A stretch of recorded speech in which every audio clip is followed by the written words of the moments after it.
wonke umuntu waseNingizimu Afrika olandelela izindaba noma izinto ezithinta uMaskandi, ikakhulukazi-ke noMthandeni uqobo okuyimina. Bafowethu, kunomama wengane yami la okuvela ukuthi ubhejene nesoka lakhe nomkhwenyana wakhe weyinkomo wamalobolo. Bafowethu, lesa simo lesiyana sibuhlungu kakhulu. Angifisi loba buhlungu ukuthi behlele noma ngabe ubani okhona phansi komthunzi welanga, ngoba nonke ningabafowethu, nonke nizingane zakwethu, singabantu kahle kahle singabandawonye. Ukuthi ngoba nje sasilokhu sihlukahlukana-ke sagcina singabantu sibaningi sigcwele umhlaba, kodwa sisuka ndawonye, siyinzalo ka-Adam no-Eva. Bafowethu, ngifisa silekelelane, sikhuzaneni ekuthenini singahlekisi kakhulu ngalesa simo, kodwa sizame mhlambe ukusimbatha, sizame futhi ukusiqoqa, ikakhulukazi abantu besifazane. Imbokode, ngiyacela ngingenelele kakhulu abantu besifazane, nganigcina ninamandla, ngicela nilekelele omunye umuntu wesifazane owehlelwe yishwa elimehlelile. Angiyena nakancane umuntu onenhliziyo embi, nomuntu onobubi noney'nhloso zobubi. Kungiphatha kabuhlungu ukuthi umkhwenyana kamama wengane yami uthe mayijampa ethatha ifoni wafica wathola ukuthi umama wengane uthumela amanudi, mhlambe naye yikhumbulele nje ngaleso sikhathi lokho akukhumbulile kwamzukwana, okuyinto eyenzekalayo futhi eyimpilo bafowethu leyo. Ngoba nani bafowethu, bodadewethu, bantu besifazane lapha emakhaya, nani ngiyakwenza ukuthi umuntu enesoka lakhe lapha uthola ukuthi uthumela amanudi nje kunomuntu nje adladlala naye ukuze ahleke nani, kodwa ukuthi anikabanjwa. So ngoba ningakabanjwa-ke ngizama ukuthi bafowethu, ukugula kwenu kuyafana, nihlukene ngamawodi kuphela esibhedlela. Ngicela ukuthi nilekelele omunye umuntu wesifazane. Uma nibona izinto ey'thile kuhlekiswa ngayo nani, nimlekelele, ngoba leyo nto izolimaza nina futhi ekugcineni, iphinde ilimaze nathi, isilimazele ubuntu nokuphila kwethu singabantu. Umhlaba ushintshile kakhulu manje. Phambilini bekwaziwa ukuthi uma uganwa uwakha umuzi kufanele kuthole itshitshi ushele emfuleni uqonywe, bese kuthatha-ke itshitshi bese ulenza umakoti. Njengamanje sinemizi esiyibonayo emakhaya, imizi ebifa, nemizi ebisihlekwa, isiyinhlekisa kubantu abangenanembeza, kuthiwa iyafa. Kufike umama wengane efike engene nengane emshadweni, afike awuvuse lowo muzi. Sicela ukuthi singalibulali-ke leli rekhodi elihle kangaka senilenzile bomama, bo-baby mama, nilenza emizini yabantu, nifike nakho imizi efile, nishintshe ngisho indoda othola ukuthi isigxile kakhulu ophuzini oludakwayo, kubukeka ikusasa lalo lifiphala, nokusebenza kwayo kungasacaci kahle. Fike niyiqoqe indoda, iqonde indoda, niwakhe umuzi. Lelo rekhodi elihle nilenzayo, izinto ezinhle enizenzayo ningo-baby mama emizini yabantu, siyayibona bafowethu, futhi siyayibonga, futhi siyanibonga. Kuyakhombisa ngempela ukuthi kusuke kwenzeka amaphutha, ukuthi uyazala kanti uzalele umuntu ongelona iphakade lakho.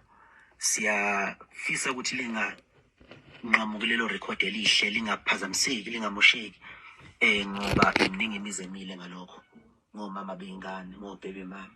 Siyafisa futhi ukuthi ubuntu bande ebantwini, sifisa ukuthi kulekelelwane. Bese ngicela futhi nomkhwenyana lo weyinkomo ukuthi makwenzekile wadibana nento enjalo, okwenzekile noma wakhona okubonayo okusolayo, ahlise umoya, angahlohlwa ngabantu, angaphiki nama-social media lawa, ngoba ama-social media anendlela yawo. Abe yindoda amele izindaba zomuzi wakhe, njengoba esemlobole-ke udadewethu, aqhubeke futhi, ngoba kunanomntwana omncane nje ozayo, ozolama umpumpu.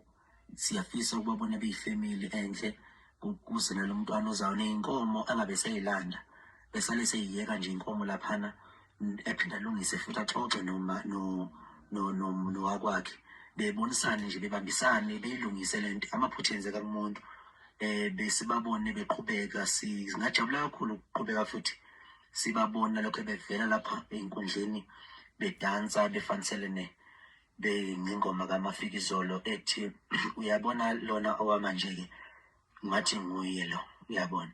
Sibona kuyinto enhle kakhulu lokho.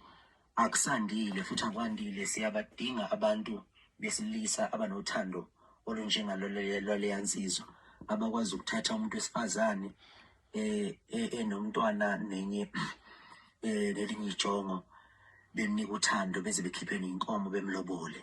Siyazi ukuthi khona amaphutha lapha nalapha, nakhona uthola ukuthi enzeka, kodwa iphutha lenzaka umuntu bafowethu. Ngicela ukuthi ibe ncane bafowethu, ushwele kubalandeli bami kakhulukazi.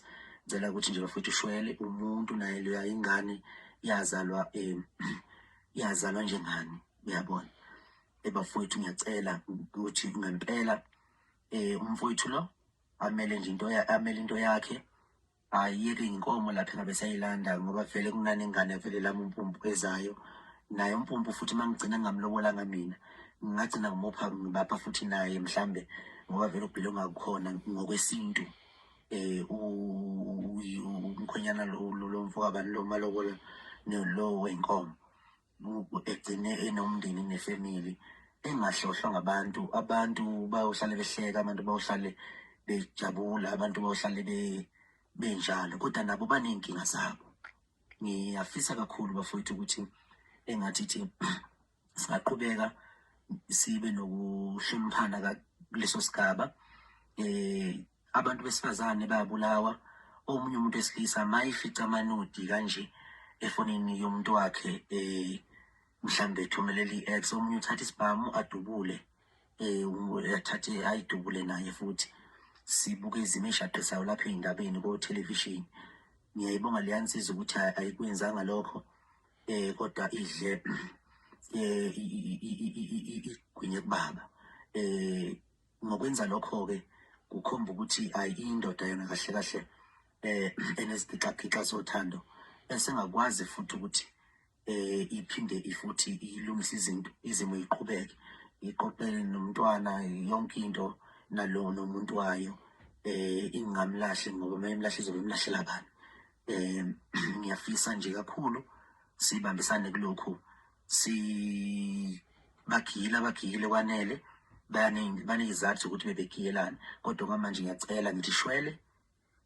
Mina lapha emhlabeni ngangizele ukuzojabulisa abantu, ngangizele ukuzoba umngani wabantu, ngangizele ukuzophila kubantu. Ngicela abafowethu ukuthi lokho enganguzele ngiqhubeke nakho futhi. Angeke ngithi ngiyibhungu elisha nginogazi nginje bese ngiyiqhenya ngokuchamela iy'baya zamanye amadoda. Sikhona sakithi emdletsheni bafowethu, ihlazo asole sabe ihlazo, nangokuzayo sifunde emaphutheni ethu. Ngiyacela kakhulu bafowethu, anginilawuli futhi ngeke nginishayele umthetho.